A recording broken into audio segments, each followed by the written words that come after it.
Hello and welcome to season 2, episode 13 of Dualistic Unity.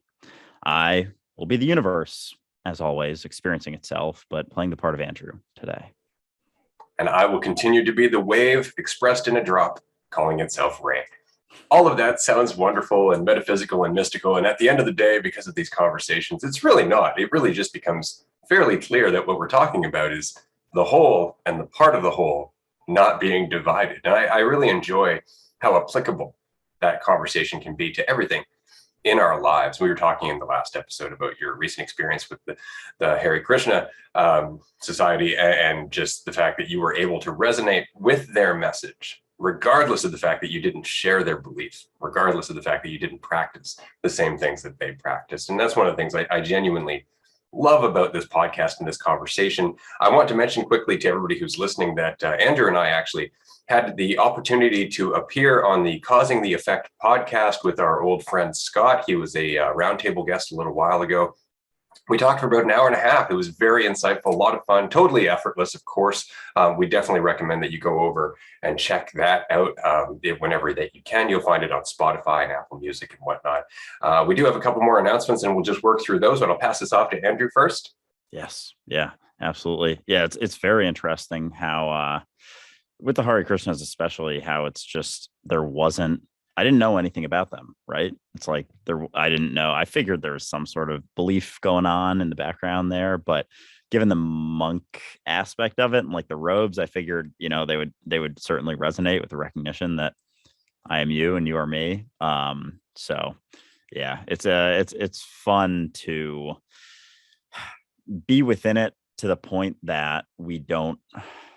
Sometimes people get so caught up with the non-duality message that it gets lost in the message and they lose the experience and the recognition that while it changes everything, it also doesn't change anything. And all it does really is change how you define yourself, but it really doesn't change the experience itself and the experience of duality and the observer and the observed. So anyway, with that being said, we'll get more into this stuff, but yeah, a few more announcements. So with the social anxiety workshops, we do have part of it that we're going to be offering to people for free if they do create a video where they go out and film themselves, similar to a lot of my videos, how they just, walking around a public area.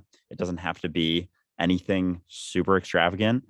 I do have a video I'm going to make at some point soon where it may be a little bit more extravagant. Doesn't have to go that far. But with this, it's basically just going into any public area outdoors with even just a few other people around and say something along the lines of, this is me conquering my social anxiety, and hashtag dualistic unity, hashtag social anxiety, or just dualistic unity. Just make sure you hashtag dualistic unity and mention us at us so we make sure we can see the video, and we will send you over a free copy of our social anxiety workshop that we filmed. When was that?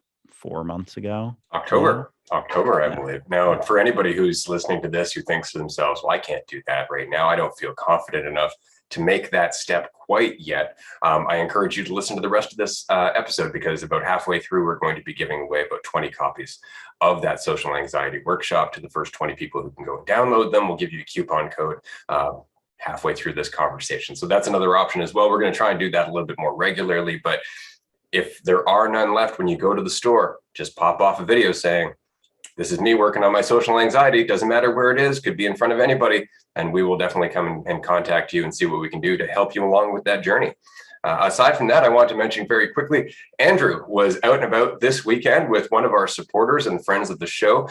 They went out and dropped off some more stickers that Andrew and I had created recently. We talked about that in the last episode. And of course, we've been discussing it in depth on our Patreon page. So if you're curious about those stickers, definitely join us on Patreon. I'm going to throw up an image here later on for anybody who's watching on YouTube of Andrew and our supporter putting up stickers. It made me emotional. I'm not going to lie. It's really nice that after 20 years of being on this path of people calling me crazy and running from me and judging me for being, as authentic as I can be, and to tell myself that if it's just me making the ripple, that's enough. If it's just me, that's enough. After years of there being evidence that it wasn't it wasn't going to catch on anytime soon. And here I am 20 years later, talking to two people who have never met prior, who are having a conversation that's changing their lives. And they're walking around one of the largest cities in the world, putting up stickers with my name on it. And it just made me laugh because, again, looking back at 20 years ago when I made that one handout, the answer is simple, that you're a success and that you're the product of several billion years of evolution. That's all you need to do. It's just so interesting to see things go full circle. And so I wanted to say thank you to Andrew. I wanted to say thank you to Sophie and Daisy, who I know are listening. And I just wanted to say, Andrew, how did it feel to be going around putting up little ripple makers? Yeah, it was awesome. I've been doing it on a few of my walks, but it was really fun to meet Sophie and Daisy, who are on our Discord. Sophie's on Patreon. And, we've had conversations with her in situations like this via Zoom and whatnot, and just to be able to meet in person. And we had awesome conversations the whole time. It was a lot of fun. Their friend Lexi, who they actually got interested in the podcast, joined us as well. She lives in New York also, so they were just like ripping questions into me and pointing things out, like the bird and walking in front of us, and they're like, wait, so you think that's you? I was like, I know it is, because I'm not what I think I am. And once you get past that sort of identity of what you think you are, and I was thinking about that today, that the only difference between waking up and I don't even want to say like not waking up, because it's not even like that. Everyone's awake. It's just whether you know it or not, I guess, is a better way to say it. But the only real difference is how you define yourself. And you go from defining yourself as what you think you are, what you think you've always been, the ideas you've been told, the story you've been told, the story you tell yourself, to recognizing that it's not that you're something else, you're just none of those things. And so beyond that limited perception of yourself, there are no bounds to that identity anymore. And how you define yourself is existence. What is the experience, which is everything, because there are no bounds. There is no limit to what is in that. You're not limited to the skin of this human that you've always thought that you were. So that's all it was. And we had an awesome conversation, and part of it was just about how fun it is to interact in person with people. And it was fun seeing Sophie and all of her energy. And it was funny because some of her videos now make sense about how she said before, walking through New York, why is it so weird to like go up to someone and talk to them? And she didn't literally do that to anyone that we walked by, because we were all talking together. So she had people to talk to, but I could totally see her doing that and just having no issue with it. And we all were kind of in that sort of energetic vibration, in just not a care in the world about anything happening outside of the conversation that we were having. So it was just a really fun time. We walked around for about 2 hours, put up probably 40 stickers all around some of the busiest parts of Manhattan. So it was just a lot of fun. And I look forward to meeting many more of you in the future, in the years to come, potentially at some retreats or other in-person events, but we shall see. Yeah, and with all of that in mind, actually, I just wanted to mention quickly to anybody who hasn't been keeping track, Andrew and I have actually never met, despite how often we do this podcast and how often we speak and how natural our conversation tends to be. We've actually never met. We've never been in the same room at the same time, because he lives in New York and I live on Vancouver Island on the other side of the continent. That is going to be happening soon. We're very excited about this. I'm not going to say when. You're going to have to join us on Patreon to find out when, but it is in the works. It's coming. The place is all set up. We know what we're going to do and for how long it's going to happen. And we would love for you to be a part of that. We'd love for you to join us during the live stream that we're going to hold while we're doing that. And of course, to get all the behind the scenes footage of that event as well. And it's not going to be the only time we're going to get together, but this is the first time. So it's just going to be Andrew and I. And then afterwards, we're going to start planning retreats and planning more opportunities to get more of us together to have these conversations and have experiences like Andrew just did over the weekend. I did want to mention quickly that anybody who's listening, if you haven't joined us on Discord yet, and you are looking for people in this mindset, people who are talking about this and having this conversation, go to our website, click on community, join us on Discord. Reach out. You may actually find some people in your city or in your area who do want to meet and do want to have this conversation exactly like Andrew did. It's the perfect place to do that.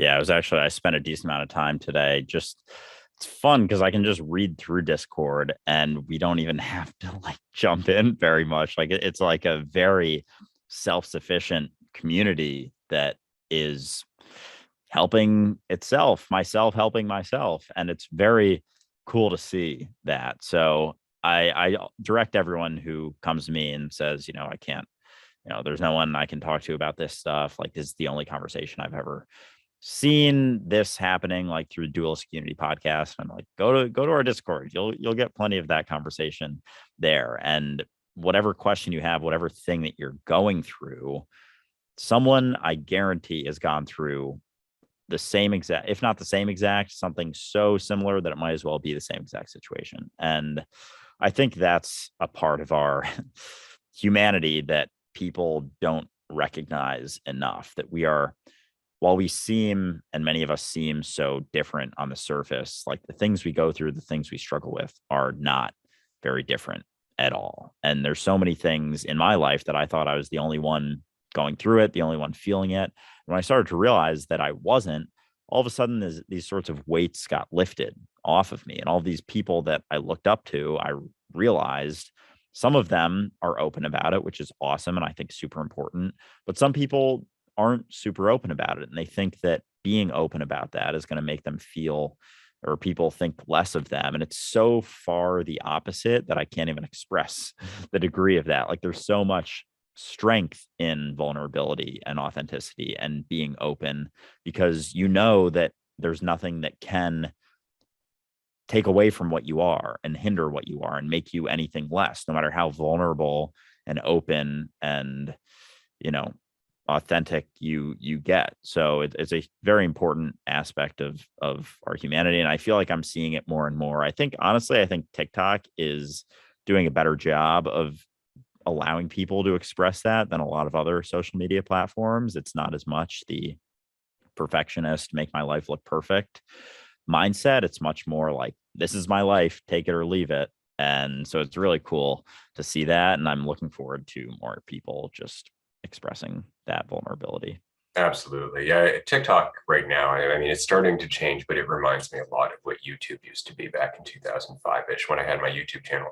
And for anybody listening, I encourage you, if you follow us on social media, on TikTok or on Instagram, check out some of my videos from 2005. I had a lot more hair back then, and I spoke with a different tone and a different intensity, but the insights that we're talking about here were largely the same as the insights I was talking about back then. The only difference being how intensely involved I was getting for my own reasons rather than for the sake of being involved. I was trying to save the world rather than be the world. And so that's just kind of an example, but that is where TikTok is at right now, where people just go on, they express themselves. The production value isn't necessarily the most important part, though that's starting to change a little bit.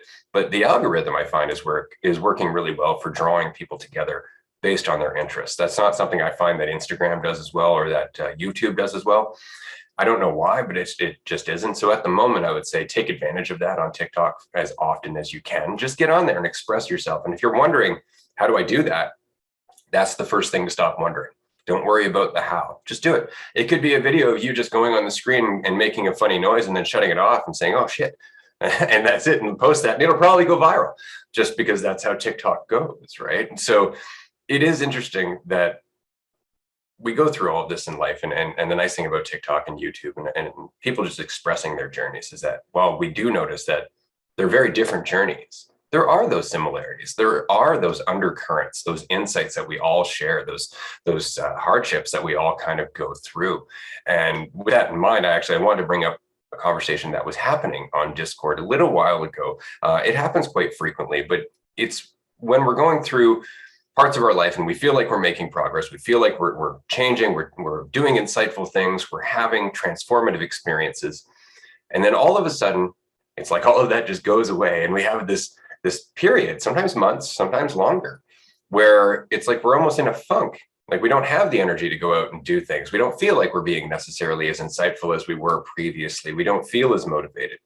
And somebody was expressing this, and I wanted to talk about this quickly because often when we're changing, that change is easy to monitor on the superficial level. When we're being insightful, when we're being motivated, we can see the change. when we're not feeling very energetic, when we're not feeling very motivated or insightful, we tend to assume it's because we're not changing. But the truth is that we've already been changing. The change is already happening, but it's happening on a deeper level. It's happening closer to the core of who we see ourselves to be, of the relationship we see ourselves to have with reality as a whole. And so that's why it feels like nothing's changing. It's because they're deep changes. And my experience with that is to enjoy the lull. And that is the best way I can put it, because before you know it, life is going to come along. It's going to throw you into conflict again. You're going to have another experience that's going to take your comfort away, and you're going to find yourself being insightful and motivated and energetic again because of the confusion that you have to work yourself through, because of the chaos. But all of the work that's happening inside you right now is what's preparing you for that. So I just wanted to talk about that quickly, and something that I know I've experienced many times over my 40 some odd years. And Andrew, for yourself, how do you find you get through that now? Yeah, it's so funny how aligned some of these things we talk about are, because I made a video just now on my walk like an hour ago talking about how nothing is ever wrong and nothing you ever feel is wrong. So it was interesting. I have right now for work, it's a little bit quieter for me. I'm just on these two different projects. One of them's like these trainings I have to give like every 2 weeks. And another is just like this campaign audit thing. I won't bore you with the details, but one of them, the first training I have to give is this Thursday, and it's like a pretty long training. It's like 2 or 3 hours. So, but it's on platforms that I know super well. But even still, that's something that it was a big thing that I struggled with when I was younger, and even within the last few years, like giving presentations, putting myself out there, like public speaking type stuff. So there's always a feeling, and even though I'm not like the feelings I have towards it are nowhere near what I used to feel, because and especially because I just talk so much now, there's a much more of a comfortability, but there's still always like a little bit of something in there, a little bit of discomfort, a little bit of fear or nervousness or whatever. And so today I was going through, and because I don't have too much going on these days at work, I'm able to just like put in a couple hours and work on the slides, and then like run through them real quick, just talk through them to myself to make sure I can like speak through them. They actually make sense instead of just like, having the slides built. And so I ran through them today, and like I can get through them very well. I know the platform super well. And I was still just had this feeling of unease. And part of me is like, why are you feeling nervous? Like there's no reason to feel nervous. Like you do shit like this all the time. You've done, workshops, you do podcasts every week, you do interviews, whatever, and they always go totally fine. So like part of me is like, this is so dumb that you're feeling nervous. But then another part of me is like, it's totally okay that you're feeling nervous. Like that is whether you should or shouldn't, it doesn't matter. That is the feeling that you have in your gut right now. So there isn't anything wrong with that. And just that recognition that there isn't anything wrong with what you're feeling inside of you helps it kind of go away. The thing that keeps it around is the thought that there is something wrong. And the only thing about it that is wrong is you thinking that it's wrong. Like it is what it is. That is your reality. So I was thinking I actually recently just made a video about this, that whatever you're feeling right now, there is nothing wrong. So bring it back to what Ray was talking about. If you're going through a lull or sort of like a period where you just don't have the energy to do things, you're just not feeling as great, most of the time those feelings are exacerbated because we think of it as being wrong. We think we shouldn't be feeling this way. We think there is a right way to feel and this is not it. But that's not true. There isn't a right or a wrong way to feel. There is just what you're feeling right now. And whatever that is okay. And that's sort of acceptance of the feeling that you're feeling, because that is what you're feeling in the moment, and the moment is your reality. That's all you're ever experiencing.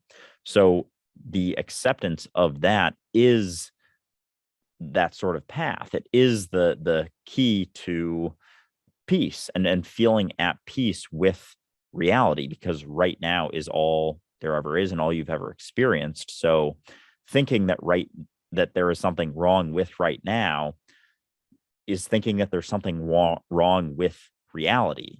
And there's never anything wrong with reality, but because we have identity layered on top of it, we kind of filter it through thinking like, oh, we know what is wrong and what is right, but nothing is ever wrong except for thinking that something is wrong. So anyway, that's my little spiel on that. But it's so funny how it was literally something I went through today, and it was that exact thing, that whatever I'm feeling in the moment, there's nothing wrong with that. And with that, those feelings just like settle so much more quickly, as opposed to thinking like, ooh, I got to figure out, how to get rid of it. And it's like, no, you never have to figure out how to get rid of it. All you have to do is recognize that there's nothing wrong with it. And then it just kind of like becomes an okay thing. All of a sudden, there isn't anything wrong with the feeling. So then you don't mind feeling it. It's like so interesting how it works like that. Well, you come back to the reality, right? This is what is, and what am I going to do with it? And that's pretty much it. But it's so easy for us when we feel like that we're feeling something we shouldn't be feeling, or that we're feeling something that is inspired by something outside of us, that our discomfort, our unhappiness is caused by something else. It becomes impossible to accept what is and take responsibility for our response to it, because of course we're victims, right? And one of the most common examples of that I see is people's relationship to social media, how we will vilify social media as a brainwashing device, as something that's draining our intelligence and sucking the attention out of us. There's no responsibility in that. The fact is that we're the ones putting the attention into social media. We're the ones that are scrolling endlessly, right? And if that isn't an example of our relationship with our consciousness, nothing is, because I find social media to be an excellent opportunity to practice thought curation. What do I find important? What do I not find important? So when I'm scrolling, it's a perfect example. Nope, don't want to see that. Nope. And I decide what it is I want to focus on while I'm on social media. Now, I also have to take accountability for when I'm on social media too much. And that is defined by me. It's not too much because it's bad for me, but it's too much because it's cutting into the attention I could be putting into something else, which is where I find my balance, right? So social media isn't the villain. Yeah, of course, it's made by people who are going to try and make money, who are going to try and use your attention to continue to please their advertisers. Sure, that's just the nature of the beast. But because it's designed that way, it doesn't mean that that's how we have to use it. Right. So there's nothing wrong with social media so much as our tendency to vilify social media and not take responsibility for our actions. Yeah, it's almost like you can just start seeing it like everything as an opportunity.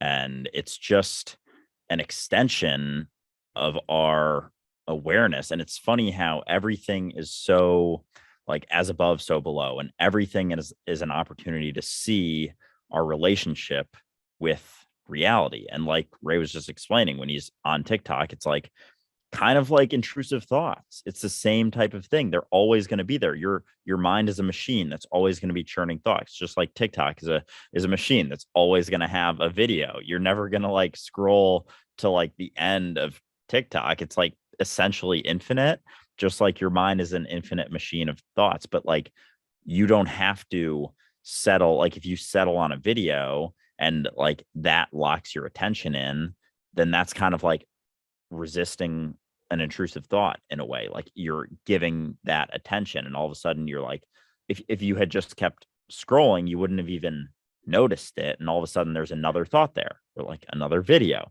So it's so funny how interconnected those are, and really it's just an opportunity for you to, it's just another sort of practice. It's like a weird convoluted like meditative practice in the recognition that it is there for you. It could suck up your attention. You could spend 10 hours probably scrolling on it and probably find decent bit of entertainment, but there's going to be a consequence to that. Just like with all things, there are consequences. There is no right or wrong thing about scrolling on TikTok for 10 hours. It's not wrong, but there are consequences to it.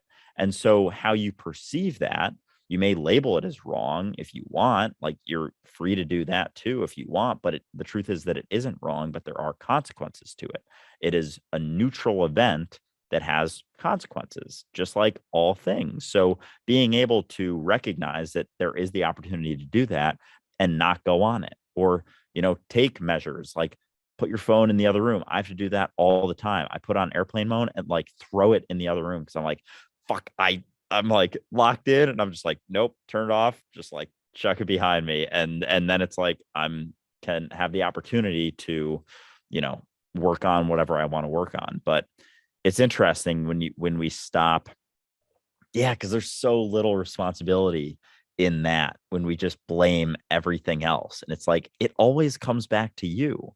And you have the opportunity to label something however you like, but it doesn't change the fact that you are responsible for your response to what is happening in your environment and what is happening to you or what has happened to you. That's all you ever have is your response to what is happening. Yeah, regardless, right? And it's funny because we were talking a little while ago about the foundation of my relationship with my wife and how it's always been, it has to be for today. We can't be in a relationship for being happy 10 years from now, or we can't be in a relationship based on promising to be together 20 years down the road. It has to be for today.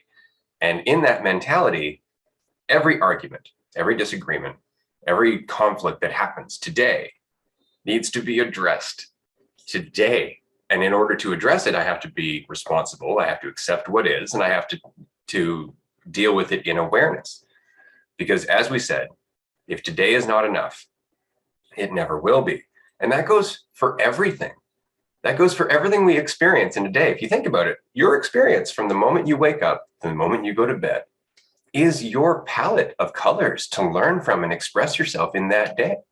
The entire experience of your day is all the lessons that you want to learn about yourself. They're all in those experiences if you have the willingness to look. Because today is enough. Today is enough for you to find your peace, to find your freedom, to recognize that you've always been free. Today has everything you need if you make it about today. And that mentality changes so much because it means that today has to be enough, right? Which is very much what we've talked about before in terms of remembering we're going to die someday. Might be tomorrow. Could be 5 minutes from now, in which case this moment has to be enough. I was gonna say, even cutting it down to, this experience, this immediate experience that we're having. And because we get so caught up in the future, and it's like there's nothing ever wrong with preparing for the future also. And so many people love to dispute the whole like right now is the only thing there ever is with like, oh, well, I just sold my house and left my family and kids because right now is all there is. And now I'm homeless. Thanks a lot. It's like, oh God, there's a lot of foisting of responsibility in that one right there. Holy shit. But just because the fact is that right now is the only thing you ever experienced doesn't mean we have to like, what is the phrase, like cut off your nose to spite your face for planning for the future. Like you can still do that, and when you plan, you do it now. When the future happens, it is now. It is never not right now. Nothing you have ever experienced hasn't been right now. So it's like all things, not black and white. It's a gray area. It's about finding the balance that works for you. But so many of us get so caught up in planning for the future and kind of creating this need for the future to go a certain way, and that is rooted in expectation. And through that expectation, there's the grand opportunity and likely happening of disappointment. And because, as we have talked about so many times, when an expectation or a want is something you rely on to feel value from and gain value from, it's no longer a want. It's no longer just, a little expectation. It's a need. It's something you need to happen because you think your value is based off of you accomplishing that thing or you getting that thing or you having that thing. So when you don't attach to that and recognize that, like it always comes back to right now, you are whole and complete. You don't need anything else outside of what you are, what you have, your experience here and now to be more complete. So once you recognize that all you have to do is recognize that. And then from there, want whatever you want. Try to get things, set goals, do all those things, because you know that there is no external value or thing that is going to come of it that's going to make you more valuable because of it. And then all of a sudden, those wants don't turn into needs. But as long as you don't feel complete now and you feel like you need to get that, those wants will always be needs, because that is how you are deriving your value. And you need those things in order, or you feel like you need those things in order to feel whole and complete and become whole and complete. But you always have been and you always will be. So just remember that, and then do whatever the fuck you want. Yeah. And remember that words are just words. And I know I've had this conversation with people, because nobody who is operating out of self-definition wants to admit that they're insecure, because that's a real hit to the ego, right? Like, to be self-honest in that way is the very first step to getting past that addiction, right? It is the very first step to getting beyond that need to self-define, that need to try and feel more secure, that need to feel more certain, and be able to judge yourself in terms of value according to your assumptions of everybody else. And that's it, is that at some point you have to exercise self-honesty and just recognize, I am being manipulative.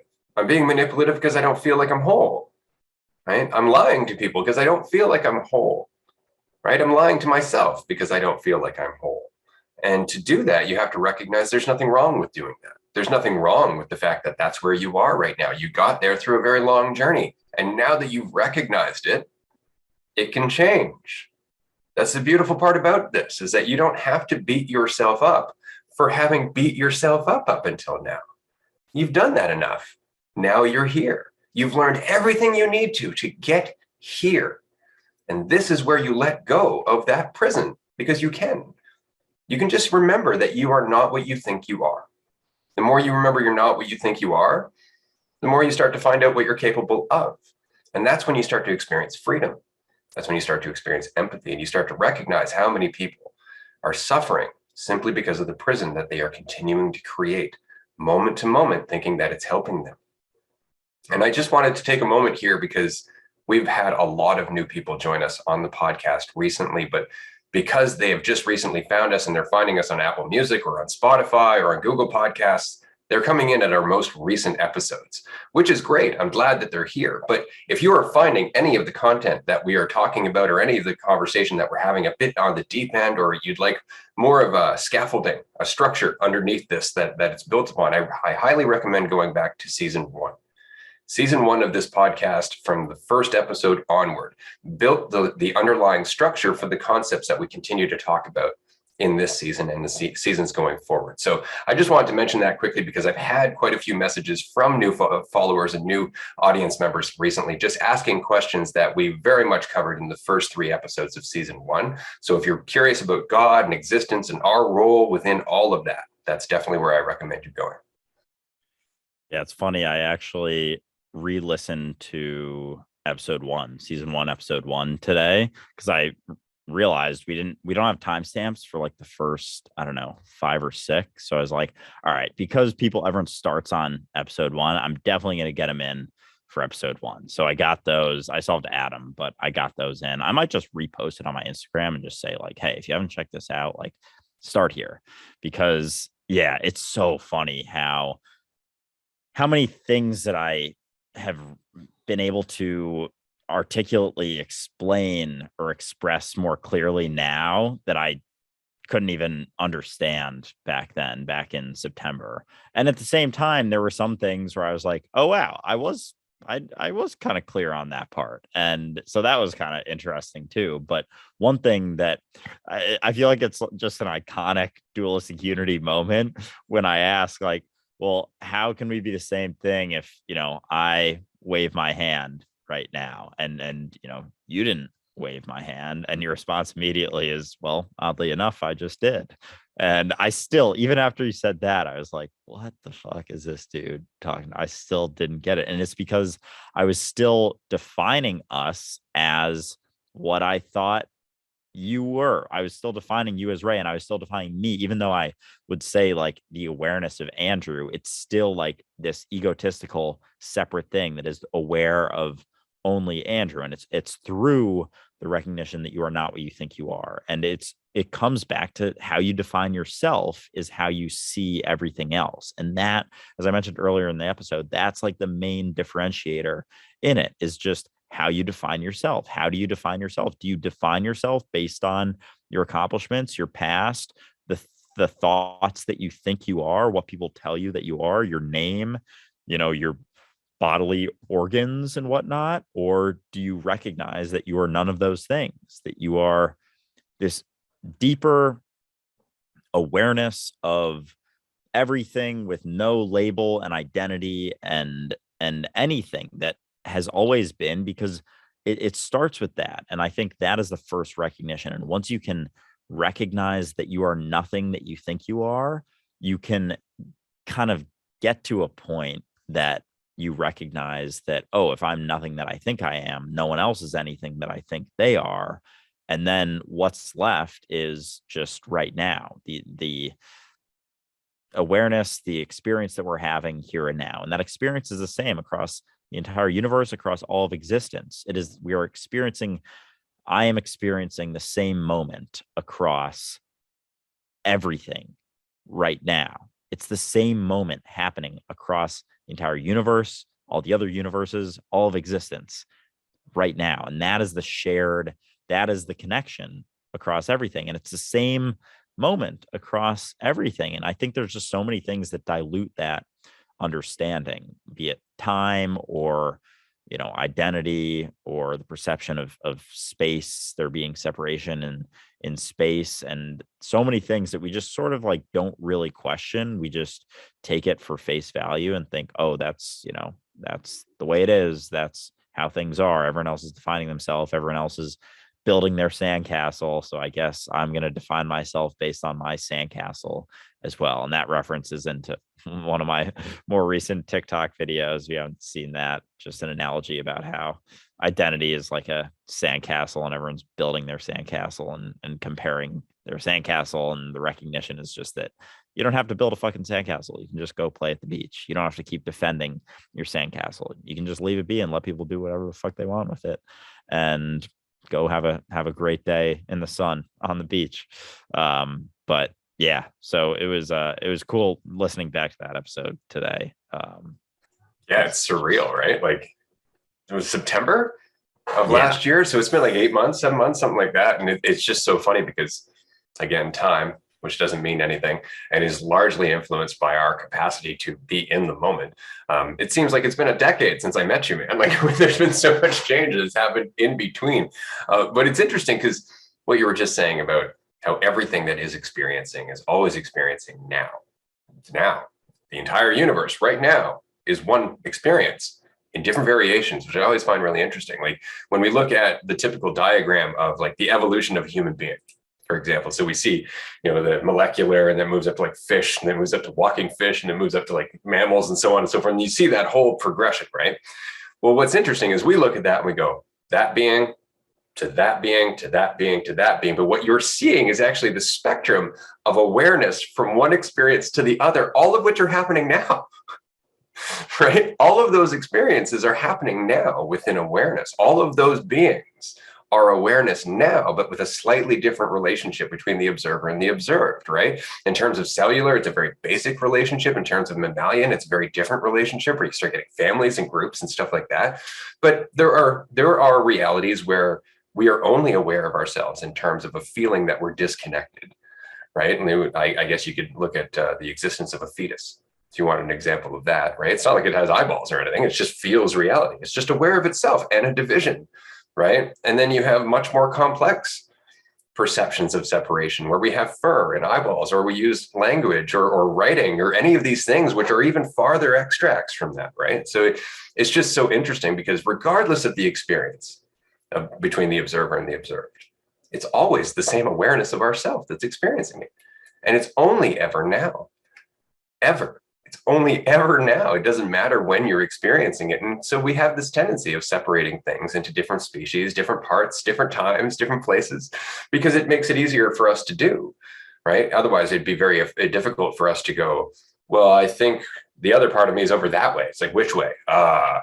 We need things like east, west, north, south. We need names like continents and streets and people and things like that. Like those are meant for convenience.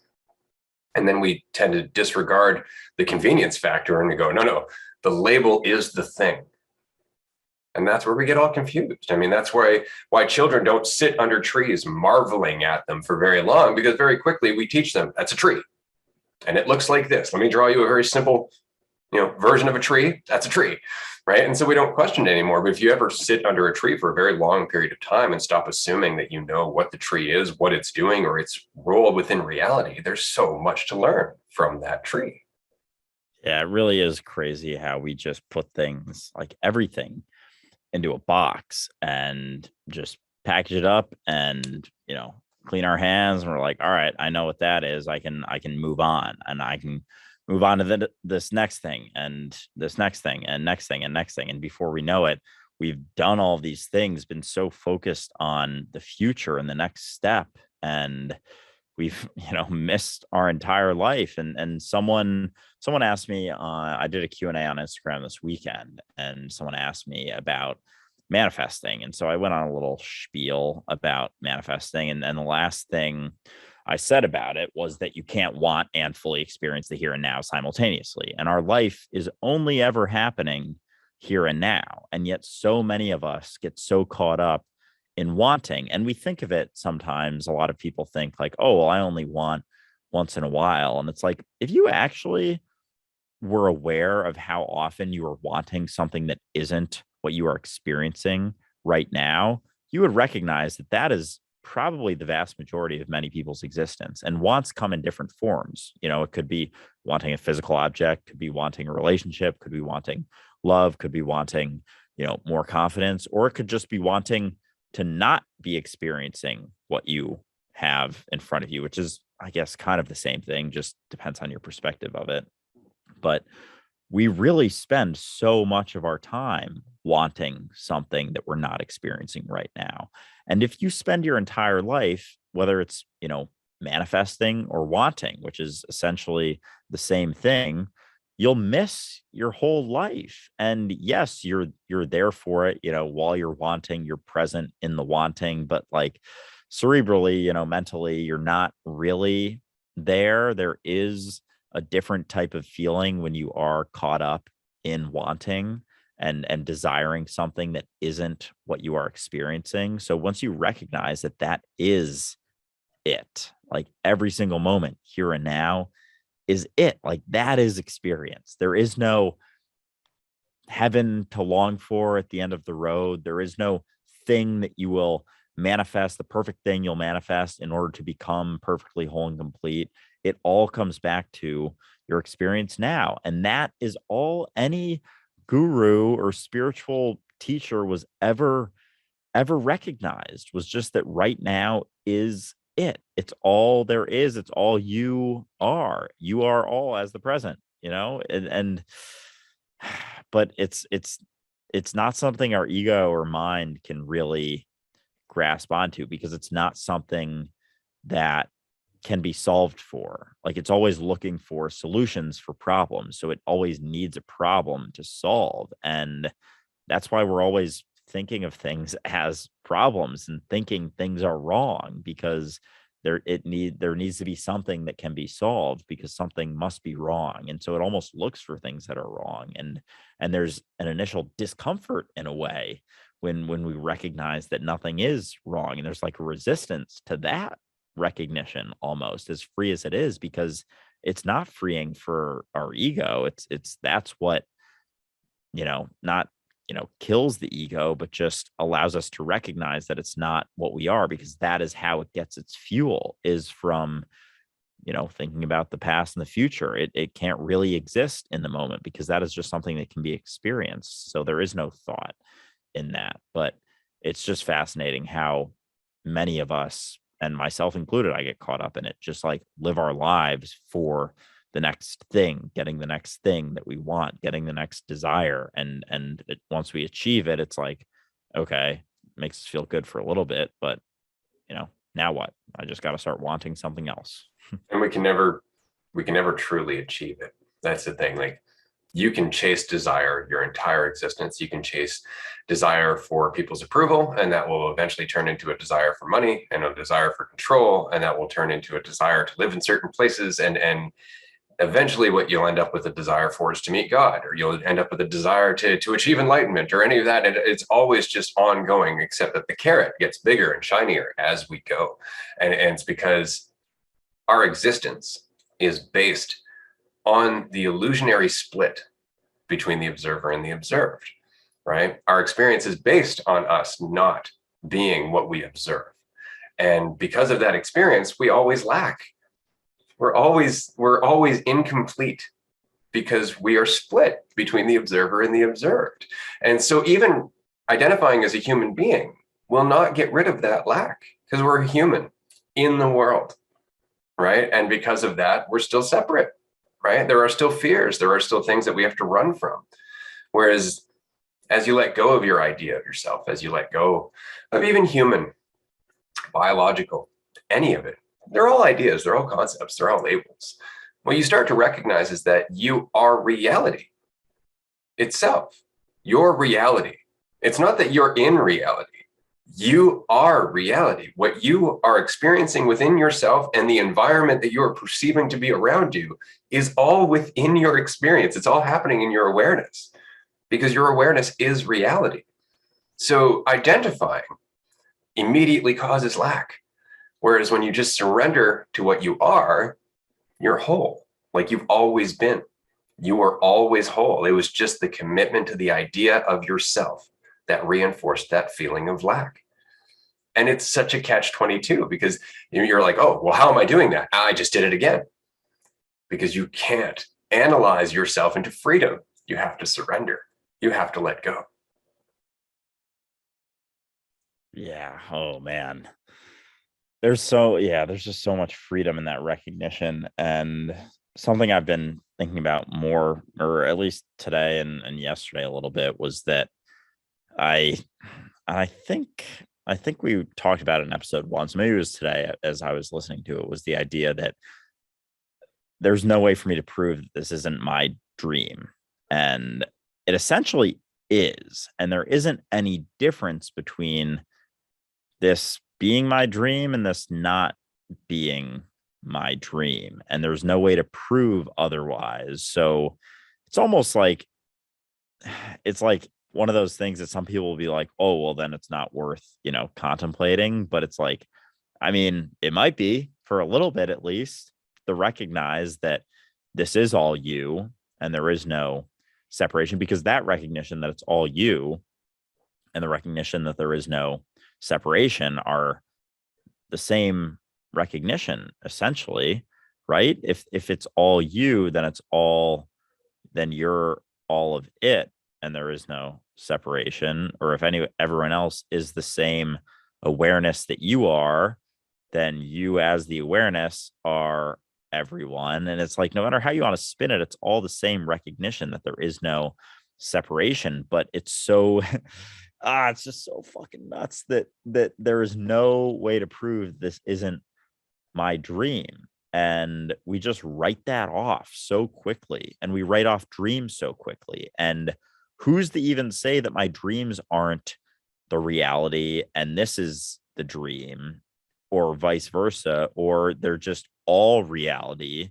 And like, why do we get so caught up in thinking that this is the reality? And I mean, regardless, it leads to us taking it so damn seriously, and everything so seriously, and just like taking ourselves so seriously, and everything we do, there's judgment that comes along with it. And it's like, you know, take a deep breath. This is all a dream. This is all a ride. And people just write that off so quickly, and it's so crazy. And I know, Ray has a lot more experience with that, having, gone through and recognizing all of this for 20 years now. And just going back to what you were talking about earlier with me and Sophie meeting and, putting up stickers, like I can only imagine how that feels after 20 years. holy shit, I recognized this 9 months ago, and it feels like it's been 9 years. So 20, oh man. And especially not talking to like a plethora of people about it. Like, I feel very lucky to have this podcast, to have Discord, Patreon, all that stuff, and just seeing other people have this recognition. But yeah, just it's fascinating how quickly people write off that when you say something like, how do you know this isn't all a dream? It's like, what do you mean? It's reality. What are you talking about? And they look at you like you're crazy. And it's like, why is that such a crazy thing to say? Because it because it's like threatening to them, or No, if what? anything, it's the opposite. It's because they are a limited bag of meat. And that is their self-definition. And within that, they have certain limitations that they have to live within. And that's a very comfortable box. What we're talking about is a lack of limitation. What we're talking about is the potential for change. And although in a certain mindset, you're like, yeah, what else could I want? In another mindset, you're like, yeah, but then things could go wrong. Change means the unknown. I'm not prepared for that at all. And so we just grasp onto our identity, thinking this is helping me, when in fact it's just cutting us off from everything that we could ever be. I remember, I think it was probably about 18 years ago, we were at a dinner with an older couple in the town that we were living in, and we were sitting down, and they were very old mindset, but we figured, what the hell, they're neighbors, we're going to sit and chat with them anyway. And I started talking about how the brain changes, about how we can access more and more of our intelligence. The more present we are, the more we're willing to let go of what we assume, so that way our brain can actually start processing information. And without missing a beat, the guy I was talking to said, well, we only use 10% of our brain. The other 90% is in case that gets damaged. That is actually what happened in that conversation, which makes no sense whatsoever, but it didn't have to, because that was enough for him to end the conversation. And that is exactly what we're talking about. And this is what I was saying about, it's been a long 20 years. I've had so many of those conversations over the last 20 years, man, where it's just, I don't want to go further because I don't know what that means. And I'm afraid, which is understandable, right? And so that's what our experience is all about. That's what this journey really is. It's not about telling other people. It's about just practicing and recognizing it's not a danger, because the more we do it, the more other people start to go, well, they're fine, right? Look at them. And that's the value of the conversation. But yeah, we hold on to ideas of ourselves because the limitations are comfortable. They're comfortable. And because we have that idea of ourselves as being human beings, there's immediate limitations to that. And that's the whole Christian thing too, that, we're sinners, like we're nothing close to God, even though, we're made in God's image, which is kind of funny in itself. But it comes down to, in my opinion, right, the fact that we can't fathom how intelligent we really are, because we only witness our intelligence through this biological form. And that biological form is limited by our perception that it's real, that it's the crux of our being, that it's the source of our limitations. And so what I mean, I was having this conversation with somebody the other day. It was a great conversation, but about the nature of dreams. Our dreams, when you go to sleep, is based on the capacity of your mind, of your brain, and everything that you've learned within this form, and everything that you feel that you are capable of. But nonetheless, we are still using synaptic pathways. We're still using neuroconductors and neurotransmitters. It's still going through this big meaty thing that we call our brain.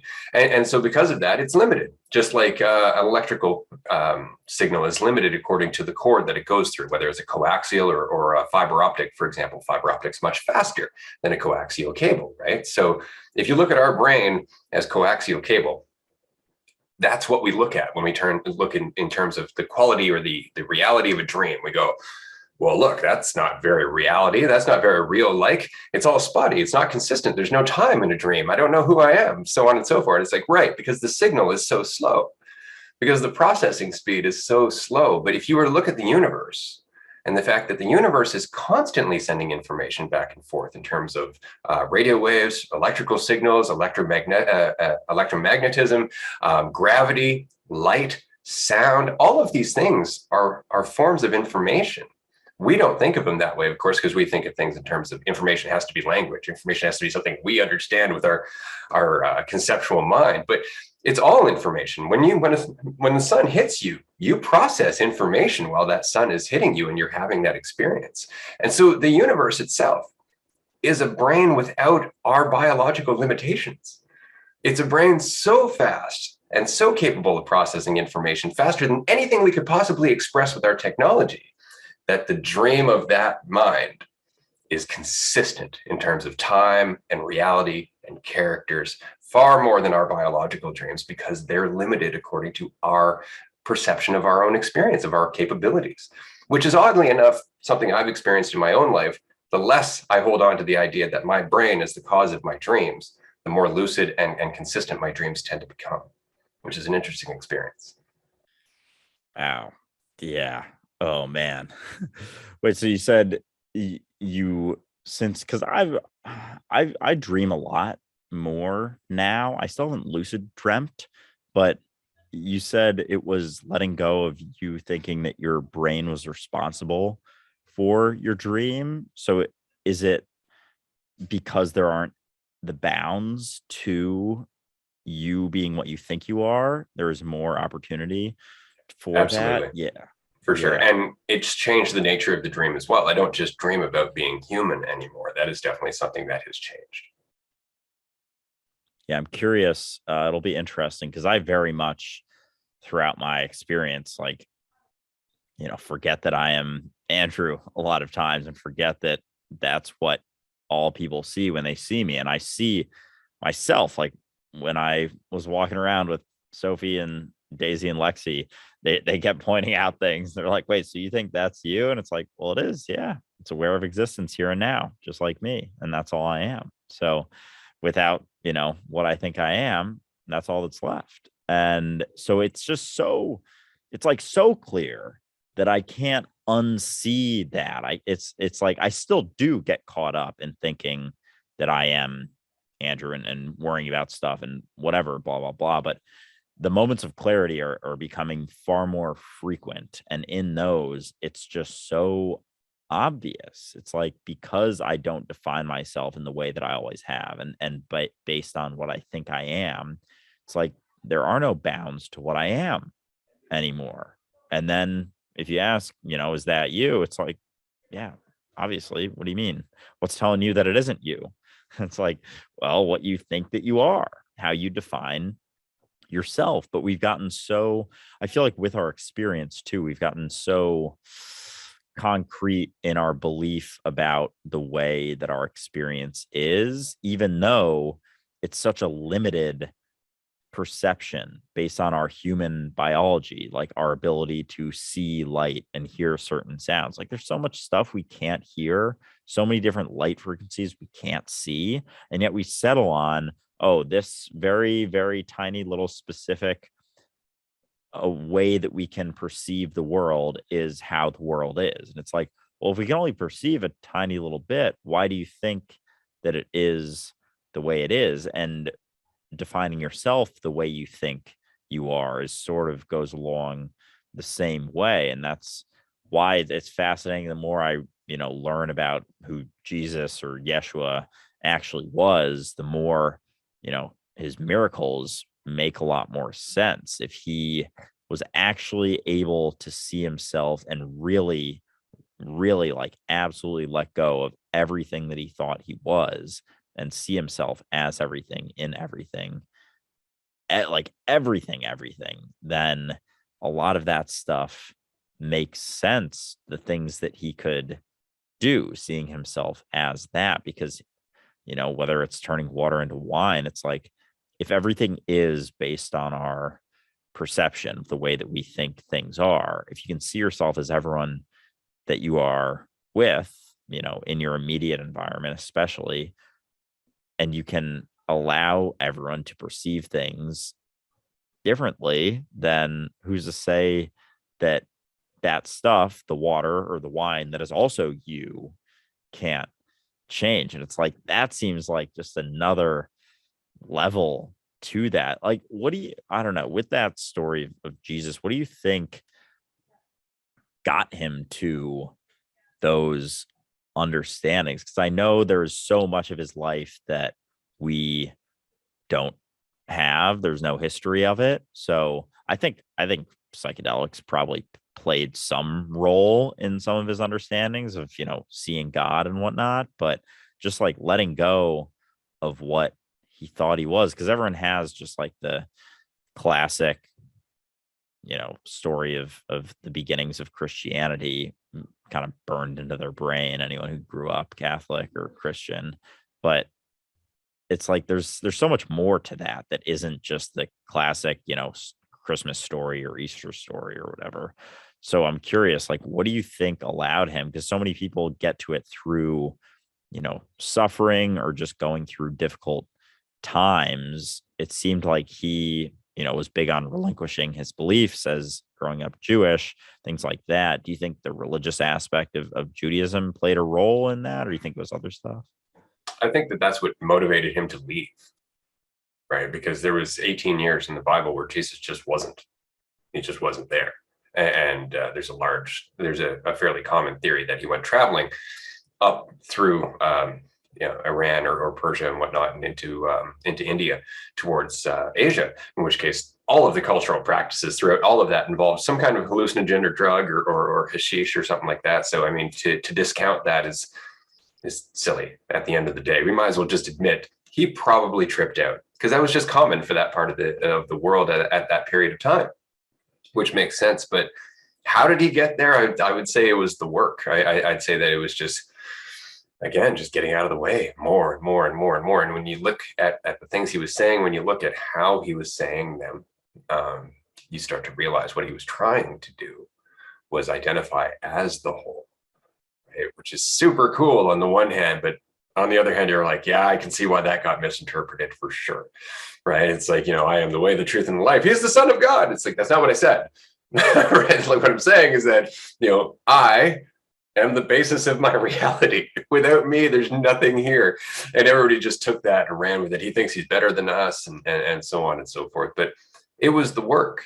It really was. And I think that the farther you go with that, the deeper it gets. And I talk about this from my own experience, that the more I let go of who I am, or the idea that I am this, the weirder it gets, the more surreal things get, the more things tend to work out without me trying to make them work out. Like, life becomes effortless, almost like it's an extension. Like, in a state of mind, I'll just go, I'm going to go do this, and it'll just go smoothly, like it was meant to be. And then in a different state of mind, it'll be like climbing up a steep, jagged cliff, right? And it really just comes back down to how much resistance am I in? And that rabbit hole in itself gets me thinking all the time, like, what's possible there? Exactly how much can I surrender of myself?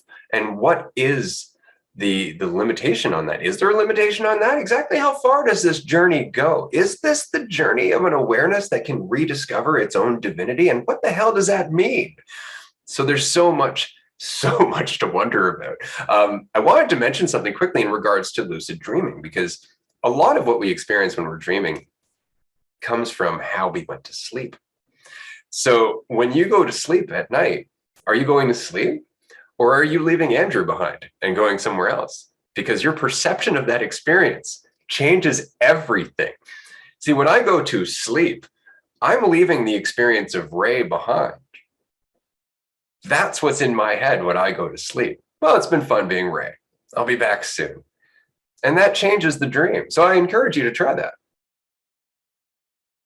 I will certainly try that tonight. And I feel like just in my reality, I'm leaving Andrew behind more and more often, which I know Ray has mentioned that it's something he kind of has to purposefully not leave behind sometimes. And I can see how that could be the case, because there are things about our reality and certain conveniences that are just easier through identity.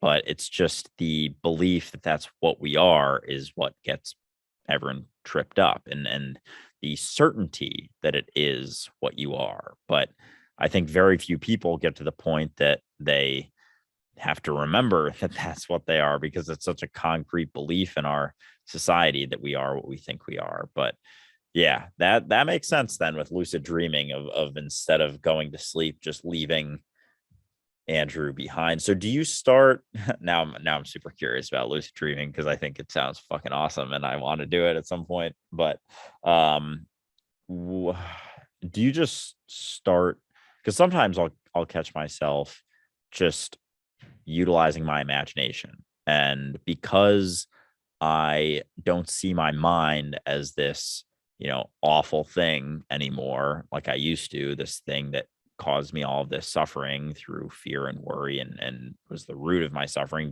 because it was all, it all came back to identifying as Andrew. And that is where our suffering comes from, is just how you identify yourself as what you think you are. And so if all you think that you are is, this idea of you, then all of your thoughts are going to have to do with that idea of you and with that character. And I think someone put in Discord today a sad guru quote, and I actually have it on my desktop, so I'm just going to bring it up real quick. But it said, hold on, it's coming up. Oh, shoot. It was something about when you stop identifying. Oh, here we go. If you stop identifying with things that you are not, your mind will become still. That's all it takes to meditate. So it's and that just like hit so hard for me today, because I was like, that's it. It's just when you are what you think you are, and you think you are this character, all of your thoughts are going to be about this character.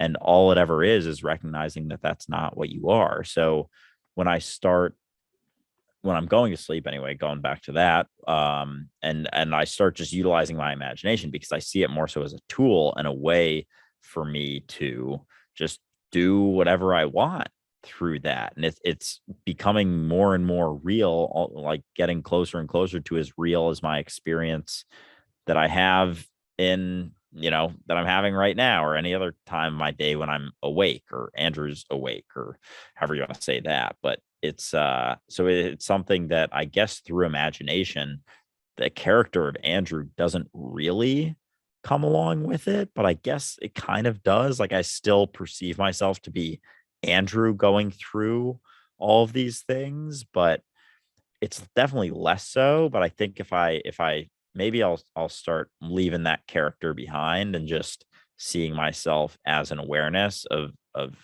anything I want to be, traveling through the universe and going to different places and things and experiencing different things. And so, yeah, I'll give that a shot, and I'll keep everyone posted. I think you'll enjoy that for sure. It's so I just want to mention this quickly, because I mentioned this like, oh yeah, just do this and you'll be lucid dreaming and all of that. But there was a journey to get here. And through that journey was a great deal of terrifying twists and turns. And one of them was as I was practicing this, or as I was exploring this particular option for lucid dreaming, because this was a focus of mine for a little while. I started waking up without any memory of who I was. So that was a consequence for a while. I would wake up, I'd look at my wife, it would take me about 5 minutes to piece together who she was. I wouldn't recognize my house. I wouldn't know my name. I didn't even speak English. Like one day she woke up, she looked at me and she's talking to me, and I'm looking at her like she's speaking Russian. Like I couldn't understand a word until my brain started coming back going, right, we're Ray, we speak English, we live in this country, blah, blah, blah. And my brain and my memory started coming back. But that was part of this journey, was letting go of myself to the point where I actually had to put it back together.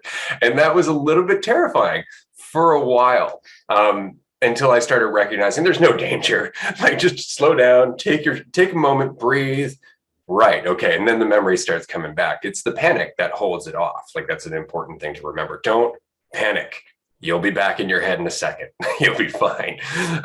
But going to sleep is a different experience for me now as well, because I used to do that where I would lie down, I would let go of my thoughts about the day, let go of my thoughts about myself, start watching my imagination, and then I'd be dreaming. Now it's very different. None of that happens. I lay down and it's like this reality just goes and the next one starts, and that's it. It's like walking through a door and Ray is no longer there, right?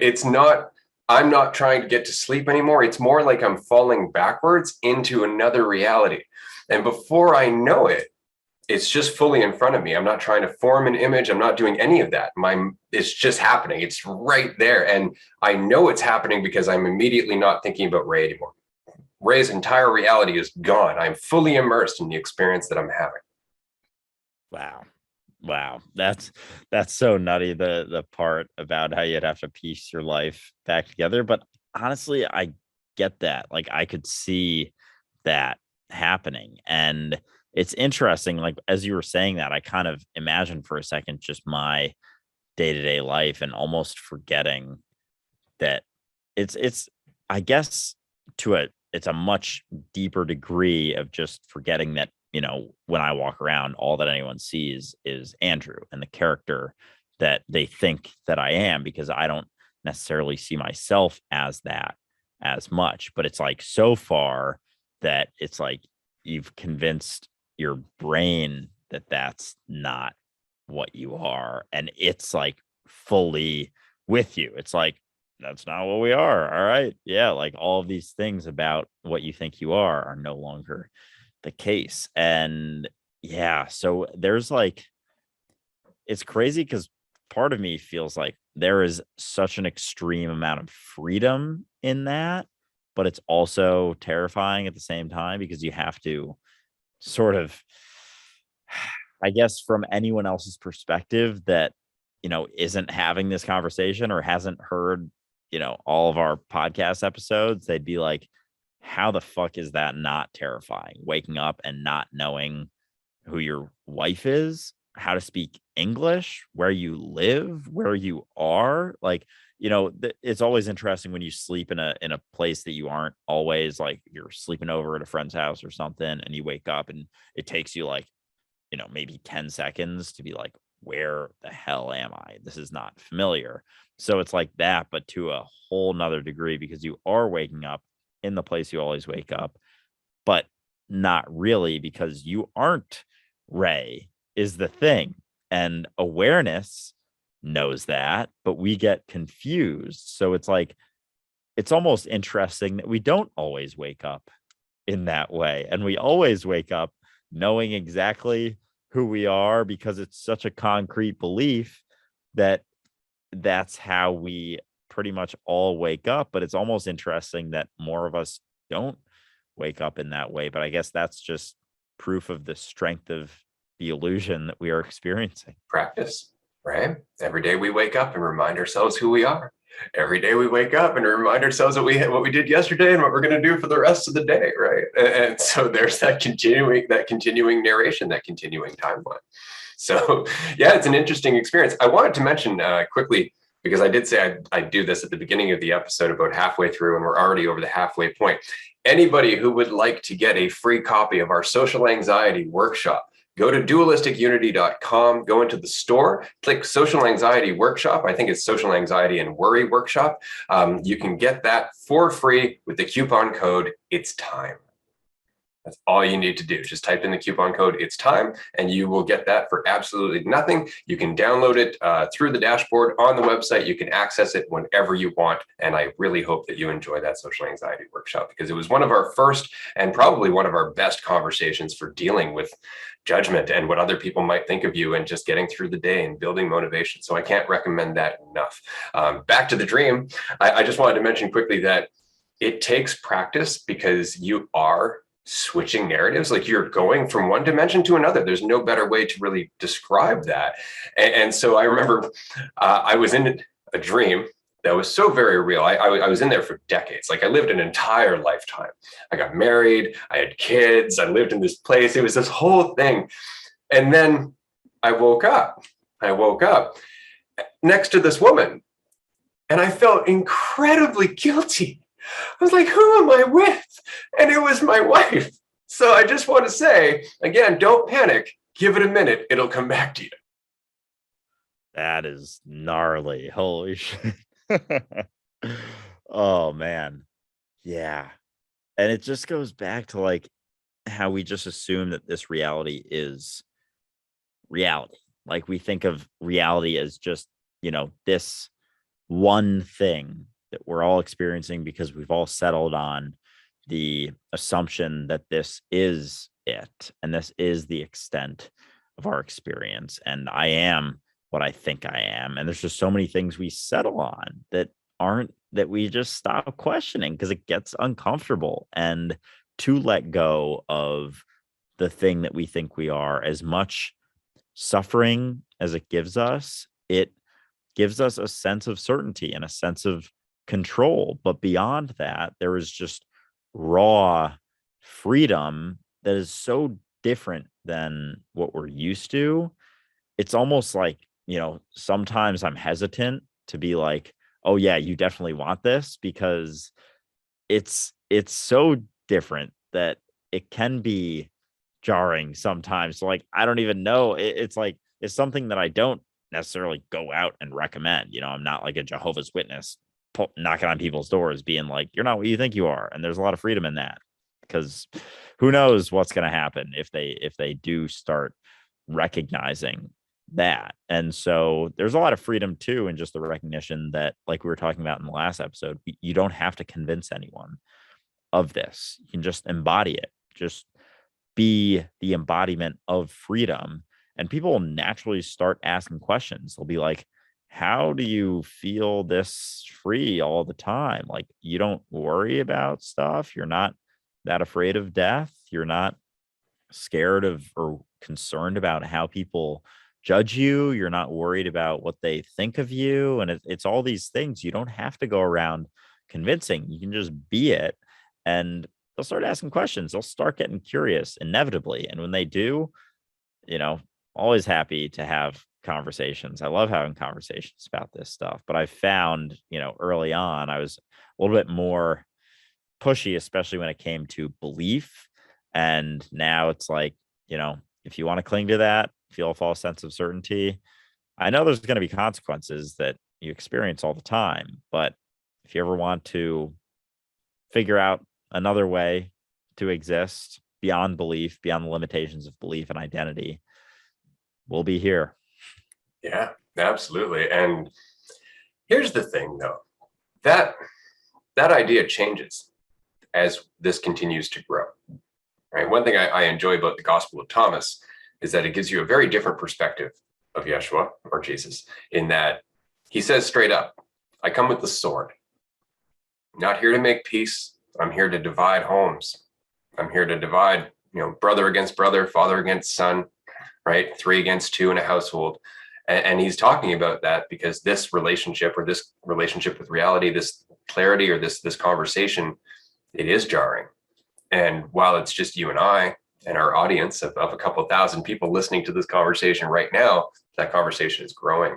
And as much as we can leave believers alone and not talk to them about this because we know they're going to be threatened, that's only going to be true for so long before this conversation creeps up into their reality, because it's just going to keep spreading, right? It's just going to keep growing. Everything that we're doing right now, oddly enough, as much as it feels like our own drive and our own motivation, is the result of everything we've done up until now, right? Like, it's funny how you're saying, like, you just keep going down that road. You don't have to try and convince anybody, and eventually things start happening. Yeah. 20 years later, you end up having a podcast with somebody you've never met before, talking to thousands of people on a weekly basis about insights that at one point people called you crazy for. And now you see people changing their lives, feeling more free, and wanting to share this with the people they love. How long is it going to be before believers have to come face to face with the fact that there's a whole other thing happening that has nothing to do with belief at all? This conversation is eventually going to make them uncomfortable if they run from it, but that's beyond our control. Yeah, it's fun too, being able to express it in ways that they don't think of as directly, threatening to their belief system. And it's so funny seeing it happen, live in action when you start going through and talking about how, so let's get on the same page about a few things. Right now is all there is. You are right now. You're not a story, right? You're not the past, right? You're not your thoughts. Well, I mean, you are and you aren't, because you're everything and whatever. But, the limitations of what you think you are not confined to your thoughts. So your thoughts aren't something that's required for existence, right? You can experience the here and now without thoughts, right? They're like, yeah, they agree with all of that. It's like, all right, where's God? Like, oh, well, where's God? Well, God's, I don't really know. What does God look like? Well, can't use your mind, can't use your imagination. It's like, ooh, shit. How is your experience without thought? You're just aware here and now, right? Or another way I like to take it is, God is omniscient and omnipotent and everything and everywhere, right? Like, yes. It's like, I'm somewhere, right? They're like, and they just get so that pisses them off so much that God is everything and everywhere, because that's part of their belief. And it's like, well, I'm somewhere, I'm something, right? And so going through those is a lot of fun, but it's interesting going through it from a path that they understand, when it comes from a place of like thinking and thoughts and fear, worry, anxiety, all of that stuff. And then you're able to, sort of like come in the back door and be like, this has to do with your belief in, fiction and whatnot.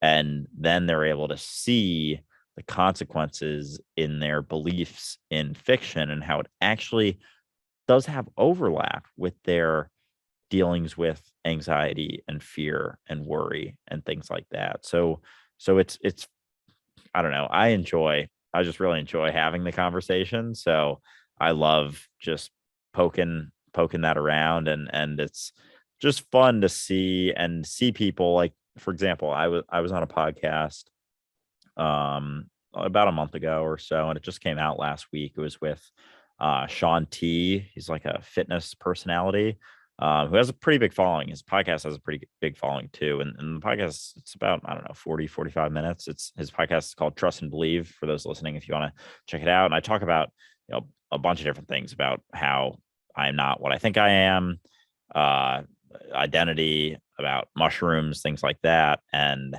my dad texted me actually, and he's always been someone who isn't, super, he's not into psychedelics in any way, shape, or form. Also, I'll leave it at that. And so he texted me and said, hey, listen to the podcast, thought it was awesome. Like, how big is Sean's following? That was really cool. And I was like, hell yeah. Cause I know I talked about mushrooms for a good 15 to 20 minutes in a very like rational, logical approach. And it was kind of beautiful how Sean's questions like matched up with like the progression of identity not being what you think you are, and then mushrooms just being sort of an extension of that understanding and a thing that can help you recognize that, because so many people have a stigma and think it's just like, oh, this it's a drug and it fries your brain and you trip. And it's like, the way I explained it was very much utilizing, the analogy of peeling back the layers that we exist within about our thoughts and beliefs about the way things are. And when you're not as sure about that, you're not as sure about, what you are. And the more peeled back you can live, the more you question things, the more you recognize you're not what you think you are, the less things you have to focus on to be afraid of with that identity. And mushrooms like tie seamlessly along with that. So even just in a conversation like that, and then having someone like my dad listen to it and, listen to the whole thing, he definitely heard me talk about mushrooms in that way. It was like a way to talk to people close to me that isn't directly talking to them. So it's cool just that, we're always making ripples. Things are always happening. We never know what the impact is going to be exactly. And whatever the impact ends up being isn't as important as the experience that we're having. And ripples are inevitable no matter what we're doing. Which changes the experience entirely. And that's the nice thing about this, as you said earlier, right? It's that it's all one insight. At the end of the day, it's the same insight, but in different angles and different variations for different experiences or different things that we're focused on. Like, it always comes back to being ourselves, which always comes back to being reality, which always comes back to letting go of our thought. It's always the same insight. It's just that it's applicable in different areas of their life. And so you can start with the most mundane, like social anxiety, right? And just work with them on that.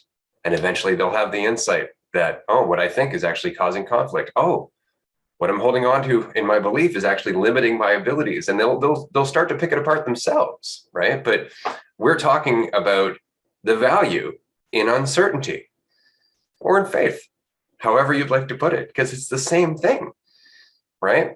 But the problem is that the general conception about belief is that it is faith. Believing in an idea blindly is faith. It's like, but it's not. If that idea is giving you a sense of certainty and security, then it's actually just false certainty and false security. It's an idea you're holding on to protect yourself from uncertainty. So there is no faith in it. And as long as there's no faith in it, your intelligence doesn't have the capacity to act fully, which means that you can't have a religious experience because it requires you to actually be aware in the moment, which requires you to let go of all your blockages and all your limitations and all of your assumptions. And that's when you see God in your own existence.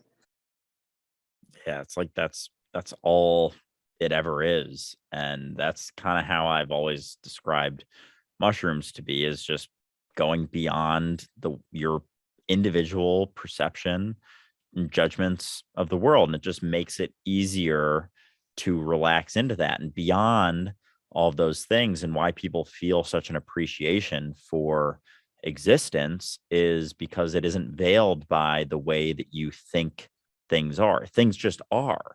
And when you see that things just are, there's so much beauty in everything all the time. And so I think why they can be so helpful, and they're not for everyone, that nothing is for everyone, whatever, but when someone is going through it and is just in a rut and having a tough time seeing things for what they are, because that's all it comes back to, I feel like, is thinking things are a certain way and kind of settling on a certainty that things are the way they are, and the way you see things is how things are. And it's just the recognition that that's never the case. That's literally never the case. Even if you're in a really good mood, like no matter how you're perceiving things to be, they're never the way you think they are. And that, as Ray just said, is the uncertainty of everything. And it's an uncertainty for everything beyond right now, but there's also an uncertainty in right now in your perception of things. So just recognizing that your perception isn't the truth and your perception isn't actually the way things are brings about so much freedom, because as soon as you question that and really question it, to recognize that it's not even what you think it might be in another way. It's like you have a perception of things. And it's like, okay, it's not that, but like maybe it's this. And you think of something else depressing or whatever. It's like, no, it's literally, no matter what you say, it's none of those things. So through that recognition, all that's left is what is reality as it is. And if you want to go through it, sometimes it can be beneficial to just run through all of the perceptions you think it might be and just pick each one apart and be like, not that, not that, not that, not that. Then all of a sudden, all that's left is reality. And you can do the same thing for your perception of yourself. You think you're this, you think you're this, you think you're this, you think you're this. And all of those are, for the most part, for a lot of people, very limiting beliefs about what they can and can't do. And once you pick apart each one and just recognize every single one that you just said is not the truth, it's like, all right, well, shit, what am I?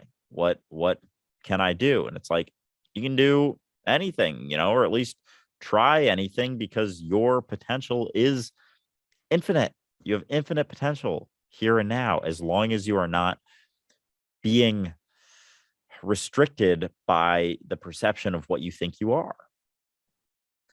Nicely said, because the perception that you invest in, the illusion that you commit to, changes your experience, changes everything that you see as possible. And I find it so very funny that we've been talking about lucid dreaming throughout this entire episode.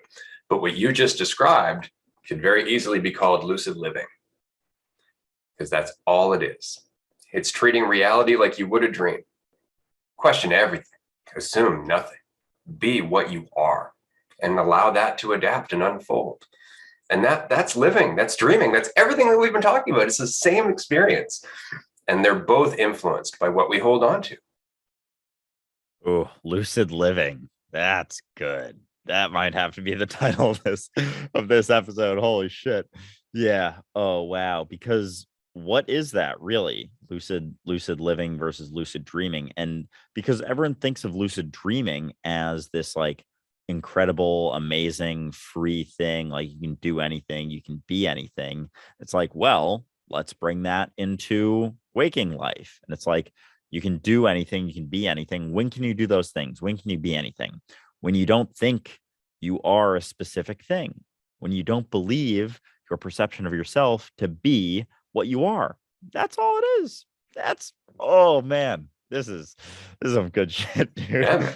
And it keeps getting deeper, right? Like, this is the funny thing about this. Like, it's so easy to look at me as we're having this conversation and to forget that I've been at it for over half my life.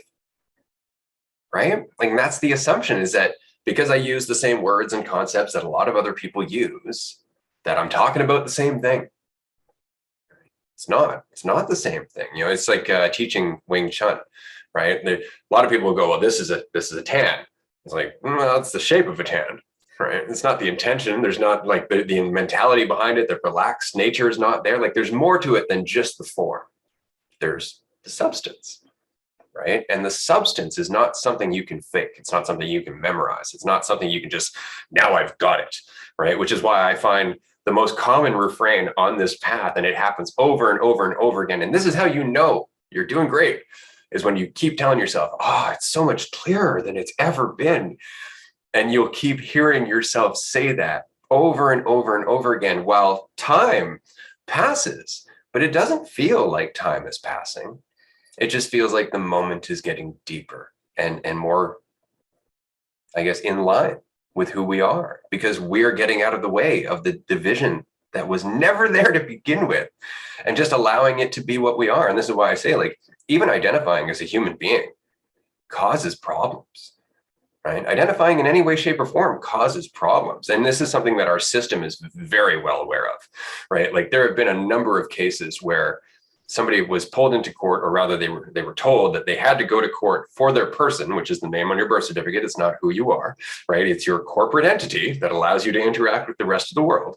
And those people have went into court and just held up the birth certificate and said, I'm here about this account. And they went, well, is that you? I'm here about this account. And they didn't identify.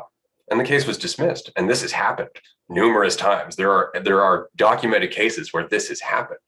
And sometimes they'll trick you. Sometimes they'll get you, because they need you to admit that you are under their authority, that you are under their jurisdiction. You need to identify as part of their game in order for them to get you to be part of their game. There was this great case where a gentleman went down, I think this was in Alabama. Anyway, he went into court and he basically did that. I'm here to see about this account. And the judge went, well, are you that person? And he's like, well, I'm just here to see this account. And so the judge is like, well, he goes, the case dismissed.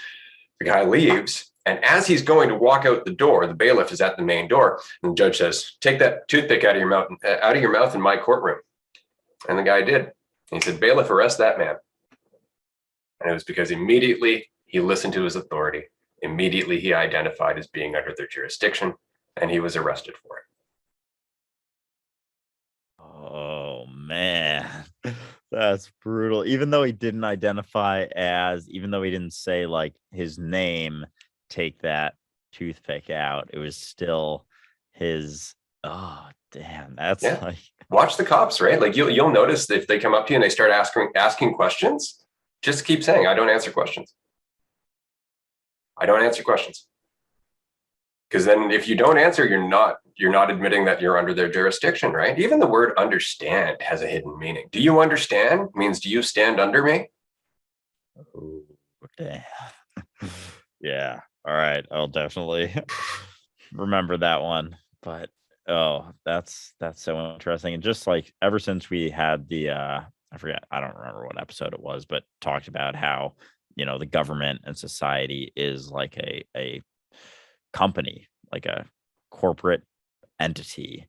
It's you just see things so differently, and it's a little bit bleak when you see it in that way. But it's also like, it still doesn't really change my experience here and now very much, which I think is just the important thing to keep in mind. And we've talked about this before too, but just when we do get caught up in the bleakness of society and everything that's so fucked up about it, because we are just so sure that we are what we think we are, and everyone identifies as what they think they are, that we're all screwed and everything's going to shit. And it's like, I don't, maybe things aren't as bad as we think, and is thinking they're so terrible only making them worse.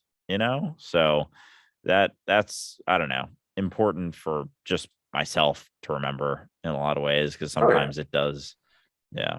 Yeah, you can't get all bent out of shape about the tyranny and the injustice and all Yeah. of that, because that doesn't actually affect any of it. But it is important to, I think the important part of understanding all of this in terms of how the system works and how laws have become more habitual than logical, is recognizing that the world that we grew up in, the narrative that we were raised to abide by and respect, as it were, doesn't make any sense at the end of the day. Like, it's been lost in repetition for such a very long time that it's no longer serving the purpose that it was originally created to serve.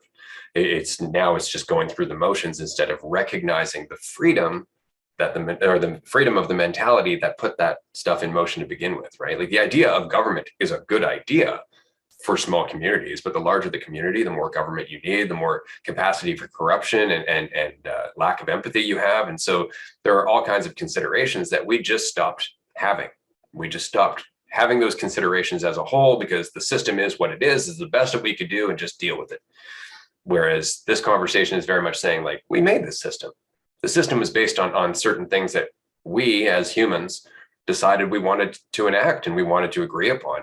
And then it just got out of hand, because you had more and more people that were being less and less responsible for the system that they were a part of and perpetuating and condoning and even believing in. And again, that makes a lot of sense, especially for a species that was hammered with 2 world wars back to back, where it killed a large portion of their best and their brightest, and then they just kept limping along after that, trying to do the best they could underneath the thumb of governments that found power and authority and control through those wars. They learned how to manipulate and work under the necessity of war. That's where our income tax came from. That's where a great deal of our military industrial complex came from. Most of our system came about through World War I and World War II, right? And so it's important to look at those things and not to despair, but to recognize, another example of how a good idea can go wrong when we stop paying attention to it, when we stop being responsible for it.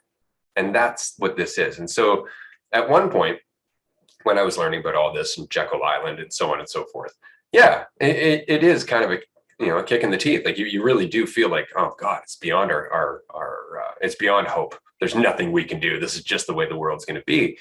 And then you start to recognize, but the world is made up of me.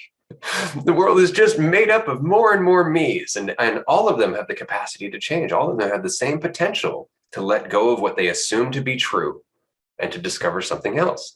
And as long as that's the case, I'm deeply inspired. I feel great every day, regardless of how bad things might be going in the world, because it's through turbulence that we gain elevation, right? It's through the chaos that we gain clarity. And while that might suck to go through, when we get through it on the other side and we find that enhanced state of equilibrium or that enhanced state of clarity or empathy, it's not that it's all worthwhile, but we can definitely see the value. Yeah, as you were saying that last part, I thought about just how all of this comes back to, the recognition as above, so below. And in our personal lives, how many times do we go through something super difficult, extreme suffering, and then out the other end, we have this like crazy realization or enlightening sort of experience.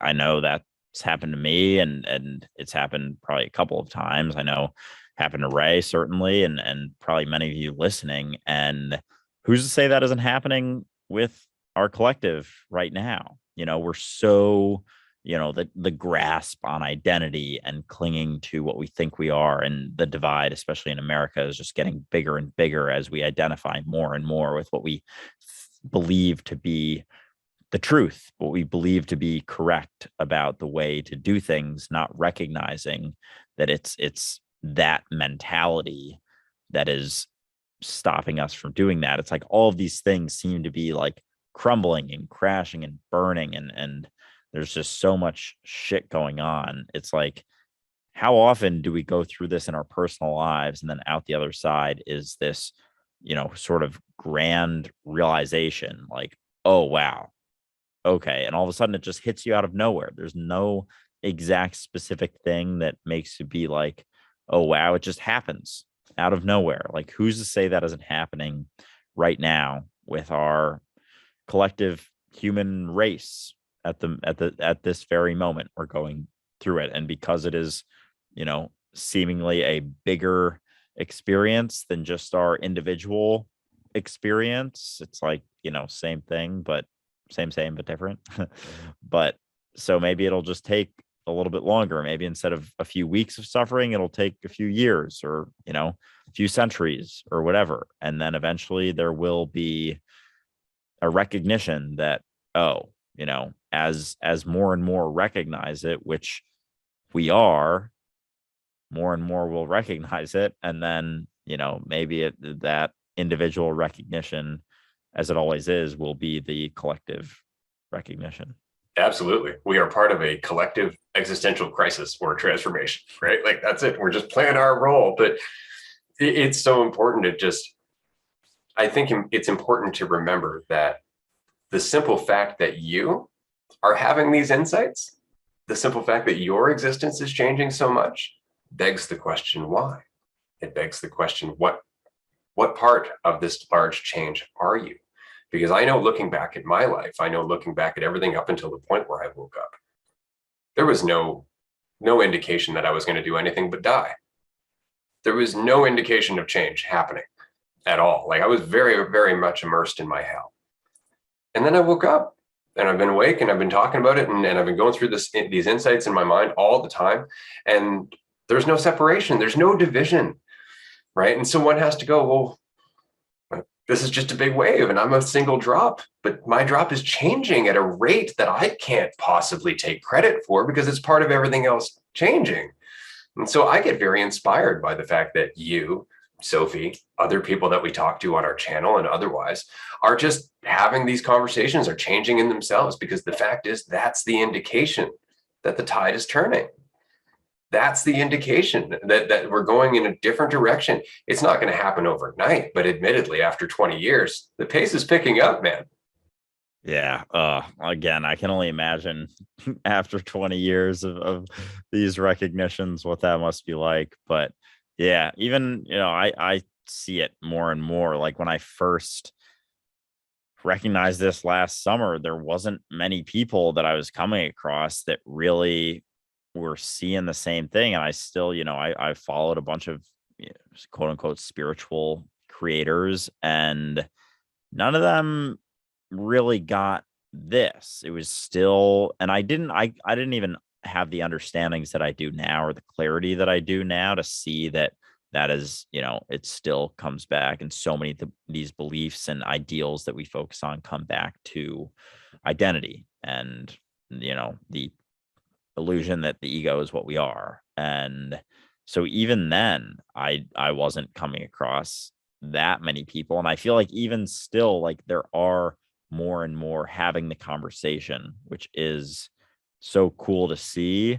At the same time, sometimes it's like, it's interesting to see, for example, when we're talking, like Ray and I are talking about getting guests on, it's like there is still like a limit to the ones that we're willing to have the conversation with, because so many on the path sort of settle on something relatively egotistical that allows them to feel better, because the deeper you go, the less certain you get about everything, the less comfortable it gets, until you recognize the comfort in that recognition.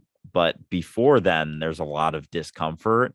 And it seems like a lot of people, I don't know, settle on that. But there's certainly more and more willing to have the conversation that haven't gotten necessarily stuck in anything. It's just there's so much programming and identity they're coming out of. It is a process of getting out of it. Same as myself, even after I, had that realization last July, it's like I was still very much identified as this, awareness of Andrew. And it wasn't until a few months later, and I, pretty much was talking to Ray more, that I recognized, oh, that's still limiting concept of what I think I am. Yeah. And what's funny is that I didn't inspire that insight at all. I'm just sitting here being crazy. And so you're just like, oh, there's another layer to that. I'm just going to keep going. And I think it's really important that I want to communicate this to our listeners, especially. I may be a very slow learner. This is something that's very important to remember, that I've been at this for 20 years. And yeah, I've had a lot of insights, and I've explored a lot of little nooks and crannies along this path. But the fact that it took me 20 years is not indicative that it's going to take you 20 years to get, to anywhere near the insights that I'm having, or to get through any of the hardships that I've faced. I mean, you might learn way faster than I do. And that might be the result of me going through all the crap over the last 20 years to make it easier for you to learn. And the same is true for you. Every challenge that you face, every insecurity, every assumption, every layer of your ego that you let go of, you make it easier for awareness as a whole to let go of it. Right? Like, you are doing the work for all of us because we're all you. And this is true for me and Andrew and everybody else. So I just want to communicate that, just like my Wing Chun teacher told me, I don't want you to understand what I understand. I want you to go beyond me. I want you to leave me in the dust. Right? That's the whole point of this. It's very much like, when I offered life coaching, or when I talk to people on one-on-one chats through Dualistic Unity. My goal is to make it so you never have to talk to me again, because you don't need me, right? All I'm doing is serving the role of reminding you that you don't need me. And I'm happy to do that.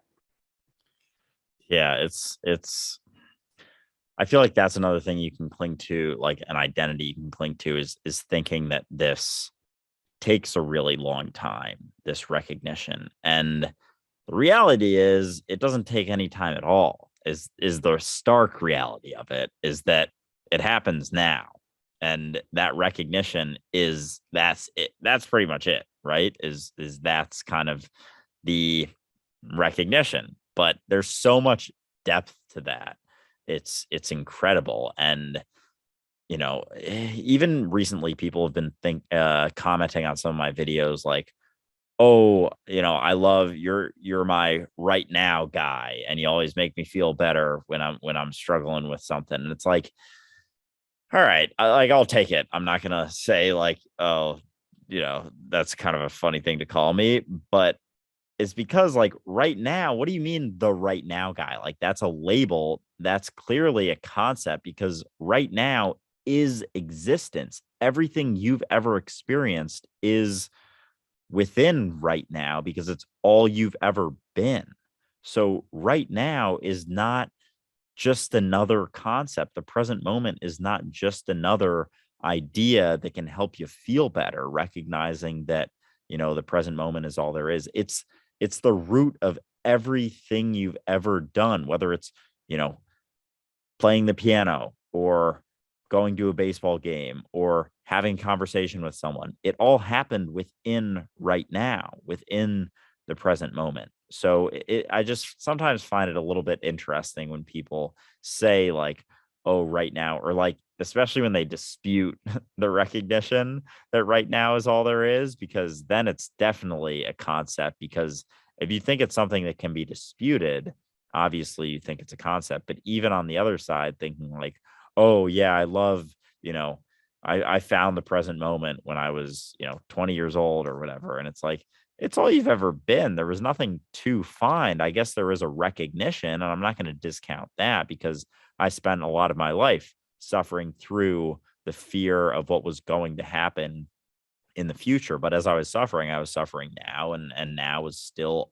all have ever and ever will experience, and the only thing I will ever be. So it's yeah, I guess bringing it back to what Ray was talking about, it's there are there's not a ton of different types of things that we're talking about. There's just a shitload of depth in the recognition that right now is all you've ever been, and all that, and because in that there is no other, because it's all I have ever been. And if it's all you have ever been and all I have ever been, it means we've always been the same thing. And it's like, that's not something that you recognize in the concept of right now, because in the concept, it's like there is you, there is me that is separate from you, and then there is the present moment that's something else that someone wrote a book about once and called it the power of now. And now everyone thinks that like that's all you're ever talking about. If you talk about the present moment, they're like, oh, the power of now, I love that book. It's like, it's the root of your whole fucking experience. It's not a concept, it's not a book, it's not just something, it's everything, it's existence itself, it's what you are. So I don't know, I just had to get that off my chest. No, I hear you absolutely, and that is the problem, right? Is that all of these concepts, they point at something that people don't necessarily have to get. That's the thing, is that they can live in the concept. They can continue to self-define. This was the thing about the power of now when it came out, was I kept running across people who were like, yeah, power of now, and then they define themselves, and it'd be like, okay, you're missing the entire point of this. It's like, well, I'm in the present now. I've been in the present a lot more lately. It's like, sorry, pretty sure we just talked about time, right? And so it's just, it goes beyond the conceptual understanding, and that has been the entire point of this episode. I think everything in terms of lucidity and uncertainty and presence and awareness and a lack of assumption all go hand in hand. In order to be your unlimited potential, you have to be lucid, which means that you have to be completely uncertain and in the moment and without any idea of who you are or what you're capable of, or what's going to happen next, and just allow that to unfold. And that degree of lucidity sounds a lot like insanity. And I've often said that awareness lies on the border of sanity, because it's not until you abandon the idea that there is a such thing as sanity that you open yourself up to everything that's available to you in terms of lucid living. So on that note, we are going to wrap up the episode here because it's been about 2 hours. So I just want to remind anybody who didn't catch it at the beginning of the episode, there is a coupon code somewhere within this episode for you to get a free copy of our social anxiety workshop. Go and give it a listen. You'll find it, and then you'll be able to get back to us.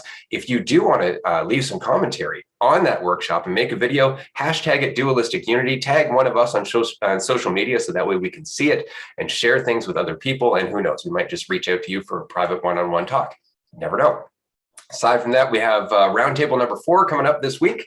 We're getting closer and closer to our meeting date, so definitely do join us on Patreon. That is the end of my announcements for this episode. I will let Andrew wrap it up.